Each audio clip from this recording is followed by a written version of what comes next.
with both the president and the Speaker of the House promising imminent action to repeal and replace Obamacare, one of the bedrock promises of the Trump campaign. Republican lawmakers are facing pressure from constituents, many of whom don't see the effort moving quickly enough. Here is correspondent Peter Doocy. Because Republicans have returned home for recess without repealing Obamacare, fans of the health care law have a chance to plead for it to remain intact at town hall meetings, even in some districts that went big for Trump in November. I'm going to stand for the repeal of the Affordable Care Act, and I don't want any misinformation.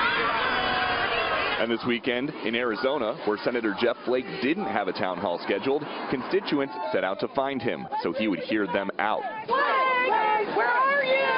Liberal activists are doing their best to fan the flames. A new website called resistancerecess.com, funded by MoveOn.org, is giving constituents a roadmap to Republican events as Democratic leaders try to do some counter-programming of their own.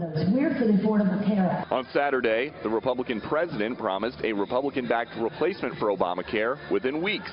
Our plan will be much better health care at a much lower cost. But few Republicans on the Hill know exactly what's in that plan. Rank-and-file members were sent home with 19 pages of talking points from leadership, urging them to promote things like refundable tax credits without any info about how much it's all going to cost. The conservative Freedom Caucus isn't waiting for details. They've already endorsed the plan by Congressman Mark Sanford and Senator Rand Paul, which calls for a full repeal of all ACA provisions, something Paul fears his leaders aren't pursuing.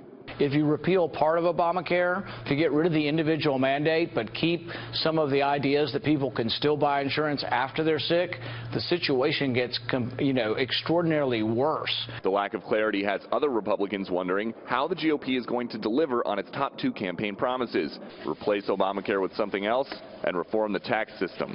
Republicans in the Congress, we're all tied up in knots. The House is talking about a tax plan that won't get 10 votes in the Senate. So it's just not the administration that's got problems. Republicans in the House and the Senate have problems, and hopefully we'll get our act together.